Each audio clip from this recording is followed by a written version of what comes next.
శ్రీమాత్రే నమః. నమస్కారం. నేను పండిట్ సూర్యప్రకాష్. ఈరోజు 22 మే 2026 శుక్రవారం. సింహరాశి వారికి ఒక ప్రత్యేకమైన రోజు. మీ 10వ భావంలో అంటే వృత్తి మరియు సమాజంలో గుర్తింపును సూచించే స్థానంలో సూర్యుడు మరియు బుధుడు కలిసి వృషభ రాశిలో కూర్చుని బుధాదిత్య యోగాన్ని ఏర్పరుస్తున్నారు.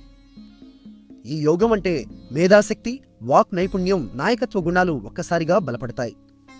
ఈరోజు మీరు చేసే ప్రజెంటేషన్, మీరు తీసుకునే నిర్ణయాలు పై అధికారుల ముందు మీ మాటలు, ఇవన్నీ మీకు గుర్తింపు తీసుకొస్తాయి. కానీ ఓ జాగ్రత్త కూడా ఉంది.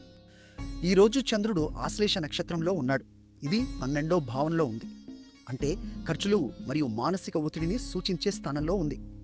కాబట్టి వృత్తిపరంగా విజయాలు వచ్చినా అనవసర ఖర్చులు చేయకండి. రాత్రి నిద్ర తక్కువ కావచ్చు, మనసు కొంచెం అశాంతిగా ఉండవచ్చు. ఈరోజు మీ అదృష్ట సంఖ్య 7. బంగారు రంగు ధరిస్తే మీ ఆత్మవిశ్వాసం మరింత పెరుగుతుంది.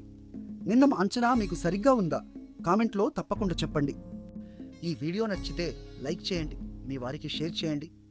రోజు ఫలితాల కోసం మా ఛానల్ సబ్స్క్రైబ్ చేయండి. ప్రతిరోజు ఉదయం ఓం సూర్యాయ నమః అని 3 సార్లు చెప్పి తూర్పు దిక్కున నిలబడి సూర్య భగవానుని ప్రార్థించండి. మీకు విజయం తప్పకుండా లభిస్తుంది.